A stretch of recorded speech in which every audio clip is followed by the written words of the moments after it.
Thank you. Thank you very much. President Baxter? Yeah, oh, yes, trustee Lamelli. Yeah, just to follow up to that, is there ever a possibility for these these workshops to be available for students as well? Because I know we're talking about filling seats, and I know a lot of students who would definitely benefit from some of these workshops or presentations. Yeah, definitely. If we make the request, we'll do our best to fulfill that. Excellent, thank you, trustee Lamelli. Okay, I think we're done. Thank you very much. 4.1, public hearing on LBCCE AFT. Is that a new name too now, Thomas? Same one. Oh, same one, okay. And district initial bargaining proposals. At this time, the public shall have an opportunity to express itself regarding the bargaining proposals as described in agenda items 6.2 and 6.3 as submitted. And Thomas, I did not wish to slight the classified staff because, of course, many, many students also go to the classified staff with their concerns. So public, is there anyone from the public who wishes to speak about the bargaining agreements? Okay, thank you. All right, now, 4.2, the DACA resolution. Am I turning this over to trustee Otto? Sure. I think you need to make a motion. Oh, President okay. Baxter, I'd like to make a motion to approve this item. Okay, trustee Zia has made the motion. Let me make the initial presentation on this about where it is. Point of order, Doug. Oh, second with the motion, make sure it sounds. Was there a second? I thought I. No, there wasn't a second. A second. Okay. Okay.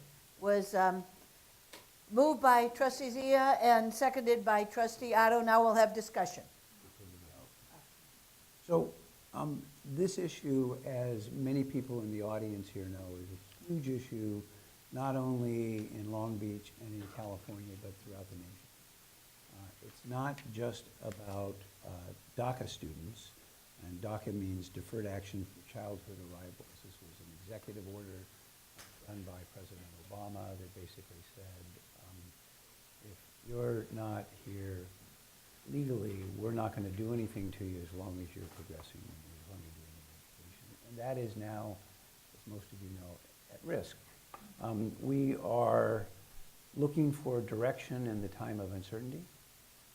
There have been dozens and dozens of resolutions passed by other community colleges, by the state of California, community college chancellor's office. In fact, there was a joint resolution passed by the UC president, the CSU president, and the chancellor of the California Community College System.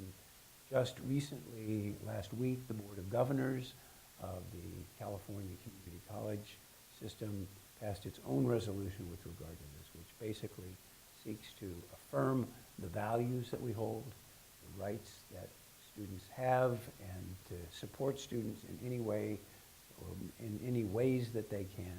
And every resolution is a little bit different, but they all basically come down to the same thing. And so at our last board meeting, we appointed a two-member ad hoc committee. That's all we can do because of Crown Act limitations. I think everybody would have wanted to be on this committee.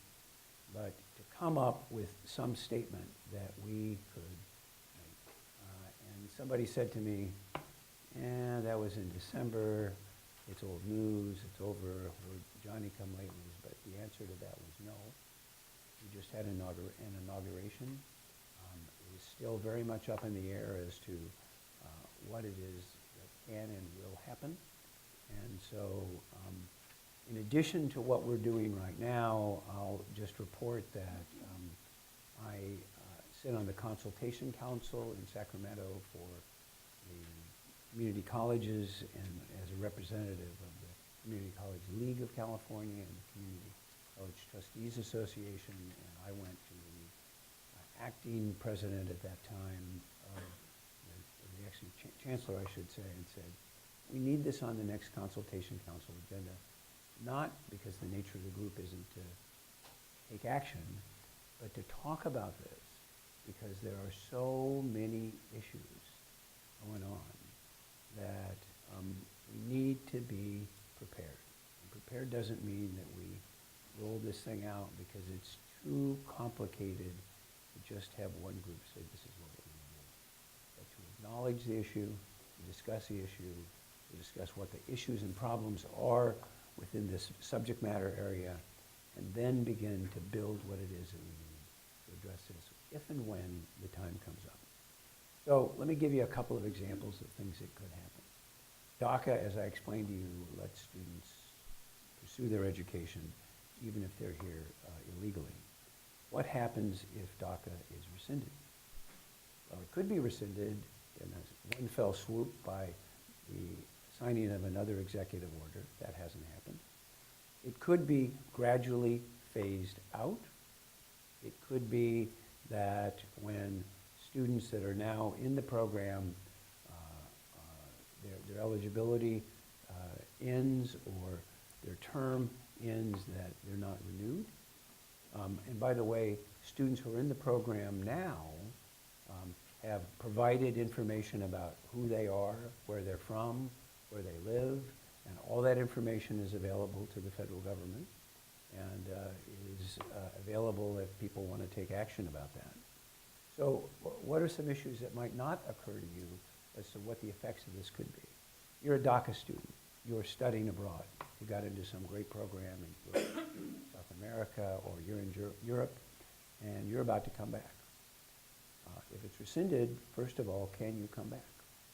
One of the effects that we're seeing is that people in this situation, students in this situation, are coming back early. They're foregoing educational opportunities because they're worried that they might not get back into the country. If students are within 180 days of the end of their status as a DACA student, they have the opportunity to reapply. But if you reapply, does that have consequences? And does it have more consequences than if you don't reapply?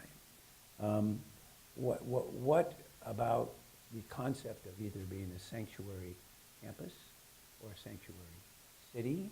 And I will tell you personally that I've studied this extensively. Ramon and I went to a webinar for 3 hours one morning about that issue, and I generally came to the conclusion that since there's no legal definition of a sanctuary city or college, that the benefits that we would gain by becoming one of those sanctuary colleges or community college districts would be small, not clearly known.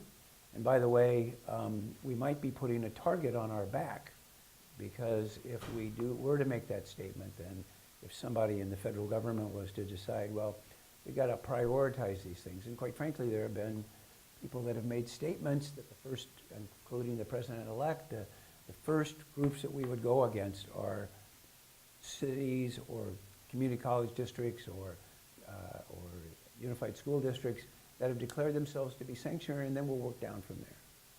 So in my opinion, the risk is big and the upside is small. And so in this resolution, you won't see any discussion about sanctuary, and we think that we're still able to say what it is that we want to say. So the Immigrant Nationality Act, the INA Act, talks about what happens if you conceal an immigrant or you harbor an immigrant, an undocumented immigrant. And the consequences are not only fines, but you can go to jail for up to a year. That applies not only to individuals, but to organizations as well. And so we want to be very careful in terms of the way we proceed. We want to communicate to our students that we support them in their status and in their right to get an education as freely and without having to worry about what's going to happen to them as possible. But at the same time, we want to make sure that we stay on the side of the law so that we, in totally understood circumstances, that we take actions that are going to be the best to benefit our students. What happens if one of these federal agencies comes knocking on our door and says, we want this information? Well, if they're in our directories, I mean, if these students are in our directories, I don't see how you can withhold directories. Directories are public documents. And so they probably can get directories, but other information we have more control over. Their privacy rights. We can also adopt mutual aid agreements with law enforcement. And as to what information would be supplied if it was requested. We may be able to provide dollars to help students when confronted with these situations, although we need to be very careful that we don't run up against the gift of public funds doctrine, which basically says you can't give away money that you're supposed to use for community colleges to private individuals to do things that community colleges aren't supposed to be doing. So if you, and by the way, if our students even have a lawful status being here so that they're not a DACA student or somebody that needs to worry about this, that's not a free hall pass. What can happen is that if you're from a foreign country and you're studying here and you hear all these discussions, your speech in this country might be chilled because you're not sure what it means to speak out. And that in and of itself, I think, is a tragedy. You can, you could lose your visa. There are cross-border examples. Your family is in Mexico, your family is in Canada. You go to visit them. You're not sure that you might be able to come back into the United States. So I list all these possibilities because I think people may not be completely aware of the ramifications of this issue on our campus, in our district, and so I wanted to just say that. So we have come to get my, we've come to the resolution, which I think with the permission of the board, I'll take the time to read so that people understand exactly what we say. It's available, I think, but it's only a page. And this is the resolution of the Board of Trustees of the Long Beach Community College District in support of deferred action for childhood arrivals, DACA students. First, whereas the Long Beach Community College District is committed to serving all students who can benefit from a post-secondary education without regard to race, ethnicity, religion, national origin, immigration status, age, gender, language, socioeconomic status, gender identity or expression, medical condition or disability, and whereas the Long Beach Community College District has adopted a strategic plan which states in part the goal to, quote, cultivate a climate of respect, inclusion, and support for our internal and external communities, end quote, and establishes the district's values as being, quote, purposeful, focused, nurturing, connected, and respectful, and whereas the Long Beach Community College District serves a very diverse community and has been recognized at the state level and nationally as a model in achieving success for all students. And, it's the final whereas, many Long Beach City College students are fearful of deportation or forced registration based on their immigration status, religion, or beliefs, and feel a great uncertainty about which immigration and educational policies will exist in the future. Now, therefore, be it resolved that the Board of Trustees and the district consider and act, and this is the suggested recommendation by Union President Hund, which I will incorporate at this point, that the district consider and act in accordance with the values of the district identified in the strategic plan and the values of the California Community Colleges system, when responding to any request to participate in joint efforts with other government agencies to enforce federal immigration laws, and when responding to requests for personal identifiable student information. And be it further resolved, the Board of Trustees directs the superintendent president, or the acting superintendent president, to ensure that the faculty, staff, and students have accurate and timely information on student rights to privacy and the limitations on the information which can be provided to external governmental and other agencies. And be it further resolved that the Board of Trustees heartily supports the November 29, 2016 request by the University of California, the California State University, and the California Community Colleges, as well as the California Community Colleges Board of Governors Resolution number 2017-01, and other resolutions passed by state employee associations, that the federal government continue its support of the Deferred Action for Childhood Arrivals program, thereby allowing these students to better their lives and their communities. And be it further resolved that the district will remain open, safe, and welcoming to all students who meet the minimum requirements for admission, regardless of immigration status, and will continue to provide services for DACA students, including counseling, legal advice, instructional support, places to study, assistance in applying to the college for financial aid through the California DREAM Act, and other appropriate support services. And be it finally resolved that the Board of Trustees and the Long Beach Community College District will vigorously advocate at every level of government to protect our students and our systems values. What we're trying to do with this resolution is to communicate to our students, to our extended community. You know, the Long Beach Unified School District includes not only Signal Hill, parts of Lakewood, and Catalina Island, but to everybody within earshot, that we're with you, that we're trying to support you. We want you to succeed. That's what we're really all about. So that is the resolution that Trustee Zia and I, with the assistance of Vice President Greg Peterson, worked on and have adopted. We present that at this time for consideration, and we'll open it for, under the board president, for questions or comments. Okay. Questions, comments? Yes. Thank you, Trustee Otto. It was a pleasure to work with you on this resolution. Thank you for your partnership. I couldn't agree with you more on everything you said.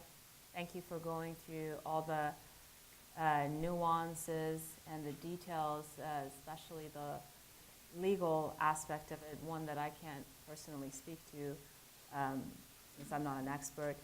I do agree that the language suggested by our LBCC FA faculty union president, Hunt, is absolutely prudent for us to put in there. I also want to thank the faculty for their leadership, for bringing this to our attention, for passing a resolution first.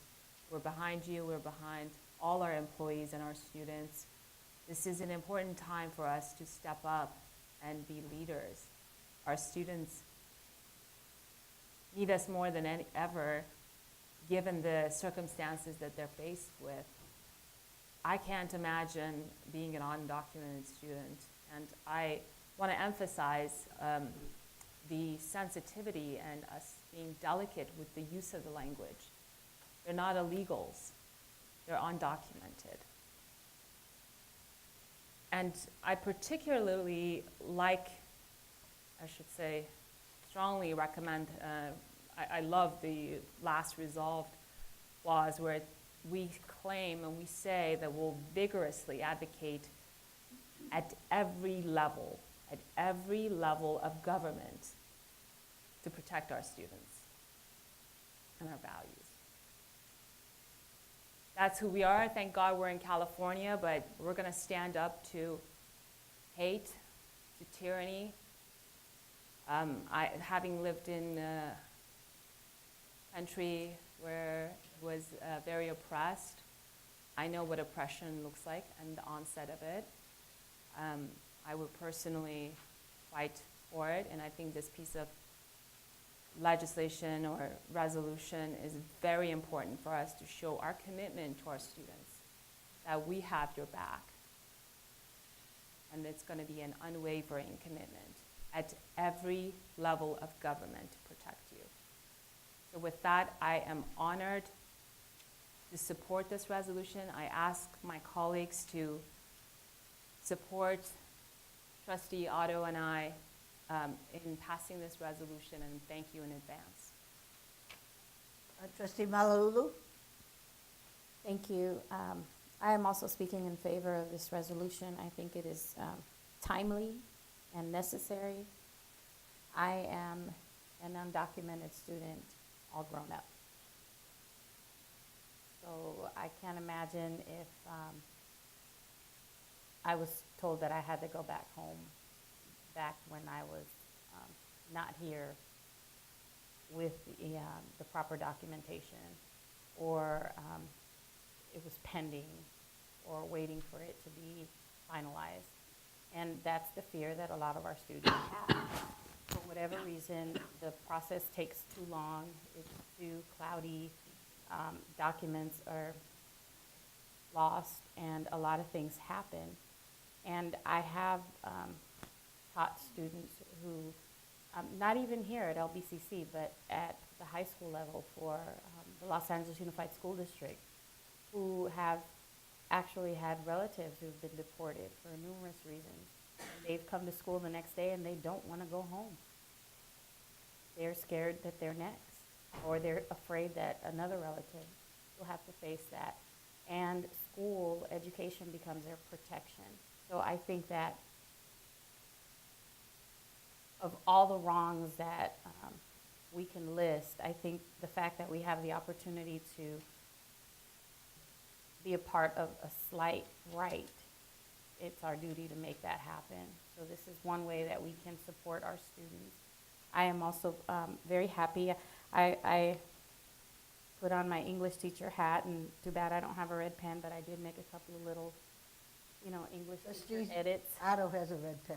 Okay, so just very minor edits, which we will handle from a clerical standpoint. I see my former department chair over there, Rodney, in the English department. He probably did the same thing. We can't help it. But save for those very minor grammatical corrections, I think it's well written, and also I'm in favor of the friendly amendment that the CCFA suggested with the language. So I hope that this will give comfort to our students and our community. Thank you. And thank you to Trustee Otto and Trustee Zia for spearheading this also. It's very important. I'm in favor of the resolution, but I have a question that I hope can be answered. In the last paragraph on the first page, it says providing services for DACA students, including counseling. My question is legal advice. We do not give legal advice now, I don't think. So what would legal advice, I'm a member of the 60s when draft dodgers were looking for legal advice on campus. Of course, I wasn't a draft dodger. But this was a big issue. That's what triggered this. What does legal advice mean? And financially, being a fiscal person, what could that entail? Well, I think we do not provide legal advice, and we should not provide legal advice because we're not attorneys. So what we would need to do is to change that to say referral to legal services. I think would be a better indication of what we're actually doing for our students. Is that acceptable? Yes. to the- That's fine. Okay. So it would read referral for legal advice?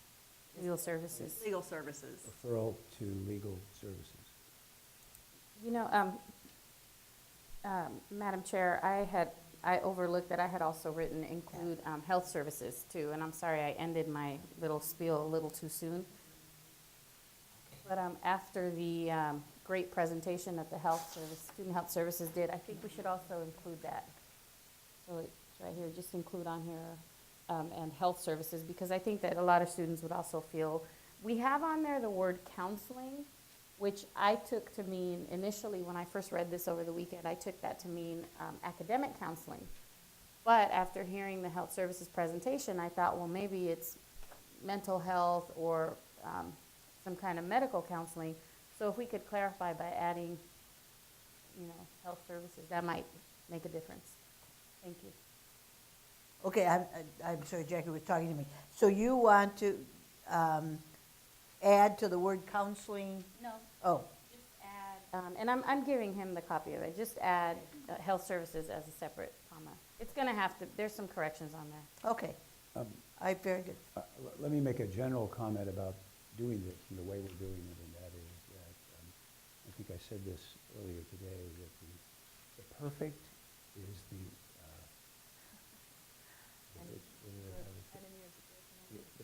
the, the perfect is the enemy of the good, and I have never seen 50 people edit a document successfully in less than a day. And so my recommendation is that we talk about substantive changes that are important, and then give discretion to an educational institution. Get rid of the grammatical things and then incorporate it into it, and then if we pass it, give us the leeway without changing it in substance that we haven't agreed upon here, do that.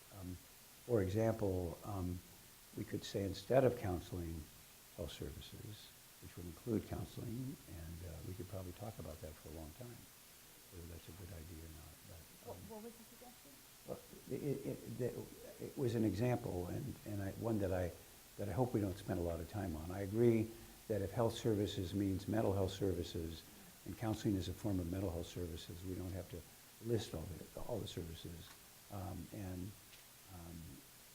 And we don't mean, unrelated health counseling. But I think we ought to be able to get through this. I just think we shouldn't.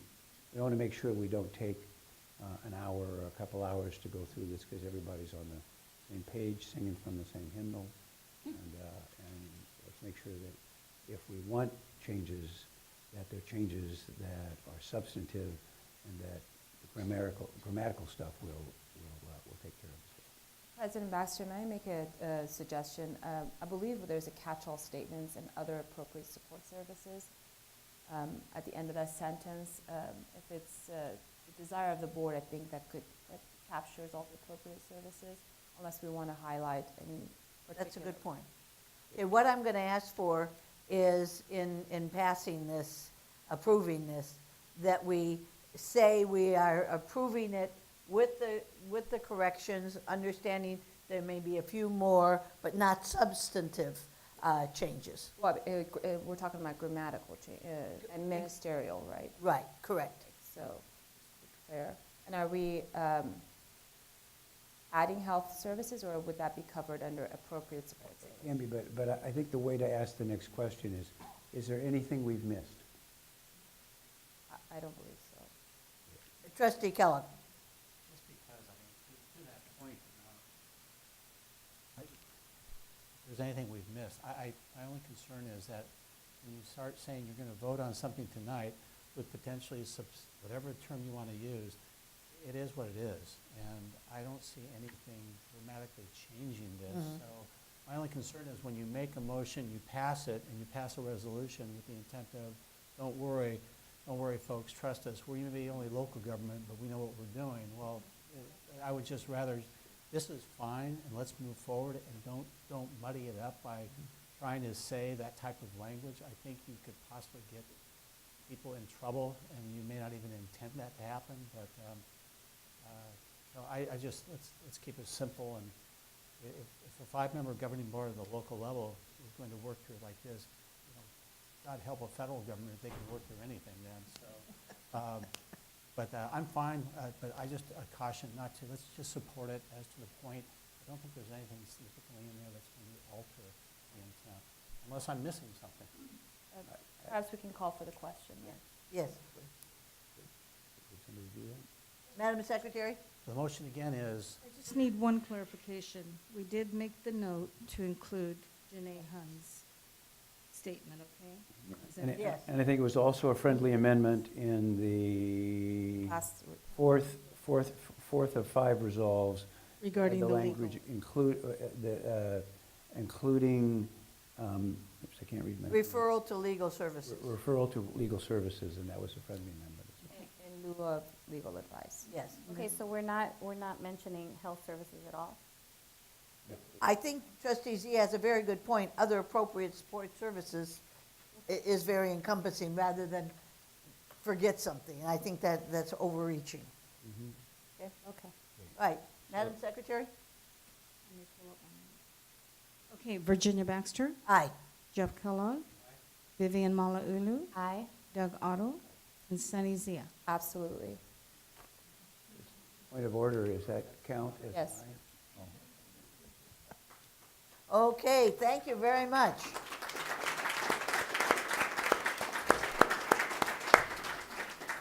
Okay, 4.3, update on superintendent-president hiring process. Committee Chair, Rose Delgado. Thank you, President Baxter. I'm here to inform you today that as of today, we have 29 applications for the position. And as a consequence, the selection committee is currently evaluating the applications. Our next meeting is set for January 31st, where the selection committee will meet to select candidates for interview. Those interviews will take place on February 21st, where they will meet with the selection committee. And out of that meeting, we will determine who the finalists will be, and those finalists will be forwarded to the board, who will interview them on February 27th. One last item, we do have or anticipate scheduling candidate forums, which at this point will be held on Monday and or Tuesday, February 28th. We're kind of in a holding pattern, waiting to see how many candidates we have and over how many days we need to schedule them.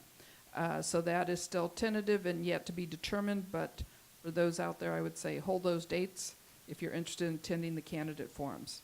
And so this will allow our campus community to participate in the process, and at the same time, if the board is interested in attending and observing, they can do so as well. Okay, thank you. Are there any questions? President Baxter, Yes, trustee Lomeli. did you mention something happening on February 27th? Yes, those are the board interviews with the candidates, the finalists.